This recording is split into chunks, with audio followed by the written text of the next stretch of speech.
इनका चेहरा दिखाइए। ये माँ के आंख में जो आंसू है, ये माँ के आंख में जो आंसू है, योगी जी मैं आपसे कहना चाहता हूं, इस माता के आंख में जो आंसू है, ये आंसू नहीं, ये आपको रोने पर मजबूर कर देगी। आज जिस प्रकार इन भाइयों आपकी इस लड़ाई के लिए जयकरण वर्मा का अगर जो जान भी चली जाए तो मैं आपके साथ इसी जगह पर बैठूंगा जब तक आपको न्याय नहीं मिल जाता। ये अगर जो इसका विरोध होना चाहिए तो हम लोग इसका विरोध करेंगे। जिला अधिकारी महोदय से मिलने के बाद यहीं पर एक बहुत बड़ी पंचायत होगी और वह पंचायत निर्णय करेगी कि ये भाजपा सरकार हमारे सीने पर आकर के हमारे भाइयों का घर गिराने का काम करेगी या हम उसको पीछे हटने पर मजबूर। ये अयोध्या है, अयोध्या का बीकापुर तोरो माफी गांव है। निषाद समाज का लगभग 50 घर जो है पर खतरा बना हुआ है, बुलडोजर चलने का जो है खतरा बना हुआ है। पूरा परिवार जो है, पूरा गांव जो है डरा हुआ है। लगातार हम लोग यहां से आवाज उठा रहे हैं इनकी मदद के लिए, और जो मुख्यमंत्री जी हैं उनसे भी मेरी आवाज है कि आप उनकी मदद करें।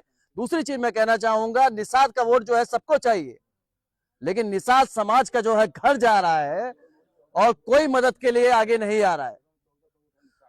मौके पर हमारे साथ में बीकापुर से जयकरण वर्मा जी हैं, कांग्रेस नेता है, पीड़ित परिवारों के लिए आज यहाँ पर पहुंचे हैं, इनसे हम बात करेंगे।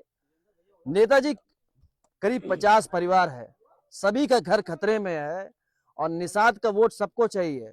सब निषाद को लेकर बड़ी बड़ी बातें कर रहे हैं, मुख्यमंत्री जी भी करते हैं, लेकिन अभी तक यहाँ पर किसी ने कोई मदद नहीं की। देखिए, मैं आज आपके माध्यम से तोरो माफी गांव है, बीकापुर विधानसभा क्षेत्र की धरती पर हम लोग खड़े हैं। यहां पर हमारी एक जो माताएं हैं जो मेहनत मजदूरी करके किसान का काम करके अपने बच्चों का लालन पोषण करने का काम करती हैं। ये जो हमारे नौजवान लोग खड़े हैं इनका चेहरा दिखाइए आप। ये जो हमारे पिता तुल बुजुर्ग पीछे खड़े हुए हैं, इनका चेहरा देखकर आप बता सकते हो कि ये लोग मेहनत मजदूरी की बदौलत अपने बेटियों का हाथ लाल पीला करना चाहते हैं, अपने बच्चों को जो भी पढ़ाई करना चाहते कराते हैं। ये तोरो माफी गांव बीकापुर विधानसभा क्षेत्र में आपने कहा कि वोट, यहां वोट की बात जयकरण वर्मा करने नहीं आया है। अगर जो वोट की बात करना होगा तो लोग विधायक और सांसद बनने के लिए बड़ी बड़ी हवेलियों वाले वो अपने आप बन जाते हैं। मैं वोटों की बात कभी नहीं करता, क्योंकि हम एक पिछड़े समाज के बेटे हैं, हम इस माता के बेटे हैं।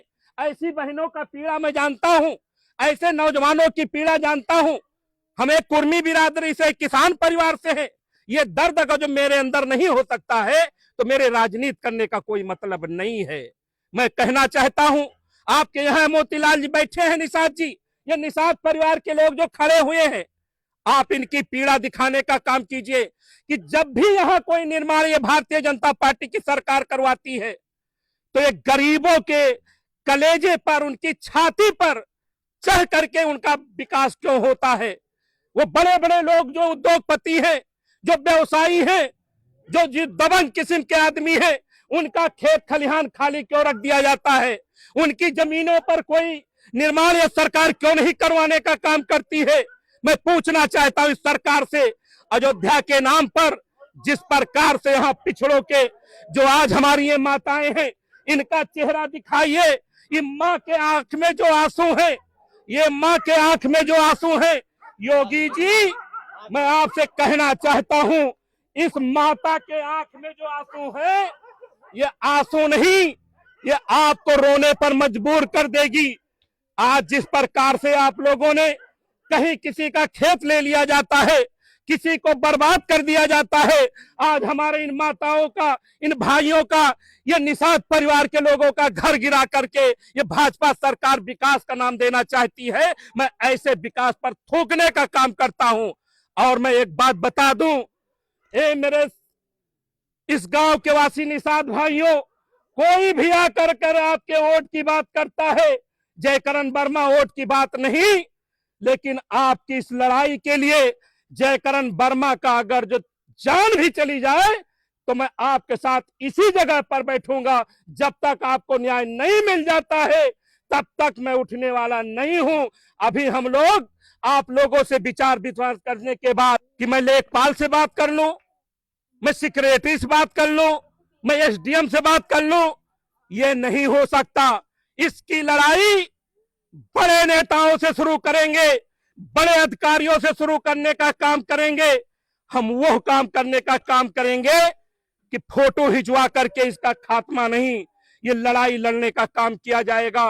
अभी आपने देखा, इनसे आपने आप तमाम इनकी बातें चलाने का काम करते हो। आप इनकी बात सुनिए, आपका जो कहना है इस गांव के बारे में, मैं आप लोगों से पूछना चाहता हूं, क्या सरकार जो ये विकास के नाम पर डंका पीट रही है, ये अच्छा है या आपके छाती पर चीर करके एक निर्माण किया जा रहा है? आप बताइए, अच्छा है या बुरा है? बुरा है ना? तो बुरा है तो इसका विरोध होना चाहिए। हाथ उठा करके बताइए, अगर जो इसका विरोध होना चाहिए तो हम लोग इसका विरोध करेंगे। मैं तो धन्यवाद देता हूं ऐसे बहादुर साथी को और ऐसे बहादुर पत्रकार को कि जो आपने आकर के इस मामले को उठाया और पूरे जिले में चर्चित करने का काम किया। और मैं बहादुरी की माताओं को भी सलाम करता हूं, इन नौजवानों को भी सलाम करता हूं। अगर जो इसी तरह लड़ाई ये लड़ते रहे तो ये घर भी बचेगा, इनकी जमीन भी बचेगी। ये हमारे सीने पर चढ़ करके न हमारा घर गिरा सकते हैं, न हमारी जमीन खो सकते हैं। जब ऐसे फौलादी जवान है, ये किस परिवार से है? पिछड़े वर्ग से आते हैं। निषाद समाज का मतलब है इन्होंने भगवान राम की नैया पार लगा दी। आज भगवान राम की नगरी में इन्हीं का घर गिराया जा रहा है, इन्हीं का खेत जोता जा रहा है, इन्हीं को बर्बाद किया जा रहा है। तो अन्याय नहीं तो क्या है? इस बात के लिए मैं यहाँ तमाम जो साथी लोग बैठे हैं इनसे मैं इतना कहना चाहूंगा, इसको राजनीतिक नहीं, वोट की नहीं, जैसे नौजवान ने कहा, जैसे हमारे माताओं ने कहा, इनकी भावनाओं को देखते हुए अभी हम लोग आपस में तय करके इसके लिए अगली रणनीति बना करके जिला अधिकारी महोदय से मिलने के बाद यहीं पर एक बहुत बड़ी पंचायत होगी और वह पंचायत निर्णय करेगी कि ये भाजपा सरकार हमारे सीने पर आकर के हमारे भाइयों का घर गिराने का काम करेगी या हम उसको पीछे हटने पर मजबूर करेंगे। इतना मैं आपसे और जितने भी लोग देख रहे हैं उनसे मेरा फिर से यही आग्रह है कि वीडियो को आप लोग ज्यादा से ज्यादा शेयर करिए।